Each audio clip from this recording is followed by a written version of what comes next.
আমল করলেই কি জান্নাত নিশ্চিত? জান্নাতে যাবার গ্যারান্টি কার? আজ আমরা অনেকেই নামাজ পড়ি, রোজা রাখি, দান সদকাও করি, কিন্তু জান্নাতে যাবার গ্যারান্টি কি আছে? সহিহ মুসলিমের 2816 নং হাদিসে আল্লাহ রাসূল সাল্লাল্লাহু আলাইহি ওয়াসাল্লাম বলেন, লান ইউদখিলা আহাদান আমালাহুল জান্নাহ, কেউ তার আমলের দ্বারা জান্নাতে যাবে না। সাহাবীরা জিজ্ঞাসা করলেন, ইয়া রাসূলুল্লাহ, আপনিও না? তিনি বললেন, হ্যাঁ, আমিও না, যদি আল্লাহ তাআলা দয়া না করেন। এই জন্যই তো ইংরেজিতে বলা হয়, মার্সি ইজ অ্যাবভ জাস্টিস, দয়া ন্যায়ের চেয়েও শ্রেষ্ঠ। যদি দুনিয়ার প্রশংসার জন্য আমল করা হয়, তাহলে সেই আমল আল্লাহ তাআলার দরবারে কবুল হয় না।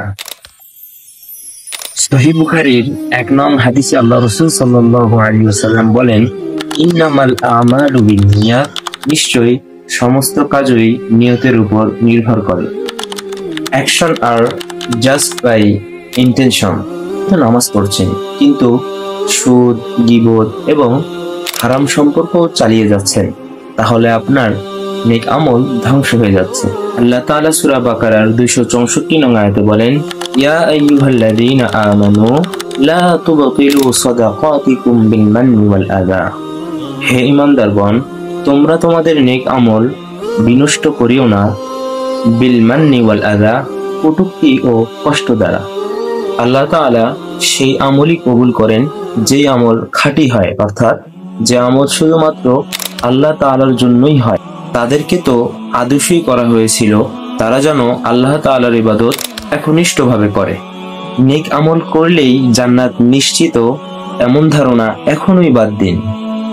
আল্লাহ তাআলা সূরা করিয়ার 6 এবং 7 নং আয়াতে বলেন, ফামান সাকুলাত মাওয়াজিনুহু ফাহুয়া ফি ঈশাতির রাদিয়াহ, অর্থাৎ যার আমলের পাল্লা ভারী হবে সে তৃপ্তিময় জীবন পাবে।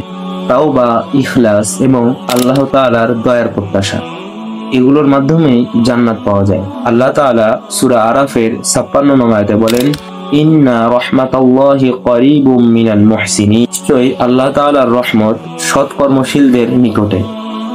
আমার আমলগুলো কবুল কর, আমার ভুলগুলো মাফ করে দাও, দয়ার ছায়ায় আমাকে জান্নাত দান করো।